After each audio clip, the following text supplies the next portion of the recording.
Can anybody tell me in one sentence, मैं सबको एक या दो एक सोचें एक सेकंड के लिए कि लैंग्वेज एक्चुअली क्या होती है। तो ये हमें बुकिश डेफिनेशन नहीं चाहिए। Any language, what is it? Means to communicate with each other. Okay, anybody else? सब एक एक जुमला बोले ना, चलें ब्रेनस्टॉर्मिंग हो जाएगी। To express yourself. Okay, next. Sir, to communicate. Okay, देखिए लैंग्वेज बड़ी सिंपल सी चीज है और बड़ी कॉम्प्लिकेटेड है। लैंग्वेज सिंपल जबान में अगर कहें, इट इज अ टूल और इट इज अ व्हीकल। अगर मेरे जहन में एक ख्याल आ रहा है, वो मुझे आपके दिमाग तक पहुंचाना है, तो मैं जो व्हीकल यूज करूंगा दैट इज लैंग्वेज। अब जिस तरह व्हीकल अलग अलग तरह के होते हैं, नीड लॉजिस्टिक्स किस तरह की चाहिए तो आपके व्हीकल, तो लैंग्वेजेस भी अलग अलग तरह की होती है। And it is the only thing which actually differentiate human beings from other beings.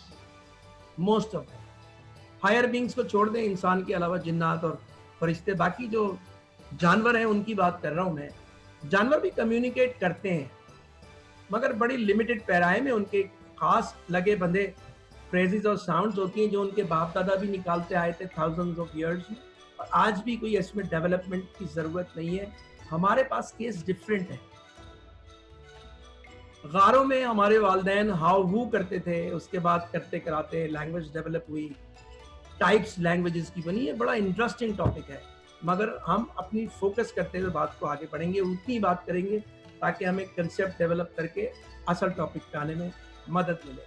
तो हमारी लैंग्वेज डेवलप होती रही over the time, thousands of years. आज हम डेटा साइंसेस तक पहुंच गए, आर्टिफिशियल इंटेलिजेंस तक पहुंच गए। ये सब चीजें लैंग्वेजेस की फॉर्म्स हैं और उसी की मैनिफेस्टेशन है, उसी की चमत्कार। This is the only difference. तो ये लैंग्वेज एक बहुत बड़ी चीज है, कॉम्प्लिकेटेड चीज भी है मगर बहुत इंपॉर्टेंट चीज है। सिंप्लीफाइड रखें इसको, तो it is a tool to communicate between two persons. अब बात ये होती है कि आपने कोई टेक्निकल काम करना होता है तो सबसे पहले आपको उस टूल के ऊपर दस्तरस हासिल होनी चाहिए, कमांड होनी चाहिए। कमांड नहीं तो एटलीस्ट बेसिक उसकी हैंडलिंग आनी चाहिए। तो लैंग्वेज सीखना भी यही चीज कहलाती है कि लैंग्वेज सेंटेंसेस के स्ट्रक्चर्स जानना प्लस वोकैबुलरी जानना, फिर अगले लेवल्स पे मुहावरे और ये सारी चीजें आ जाती हैं। मगर बेसिक लेवल पे बेसिक सेंटेंस स्ट्रक्चर्स जानना, जैसे अंग्रेजी में हम कहते हैं सब्जेक्ट वर्ब ऑब्जेक्ट, और फिर वर्ब्स और चंद जान लेते हैं, चंद हम नाउन्स जान लेते हैं, तो बात करने के लिए अब काबिल हो जाते हैं।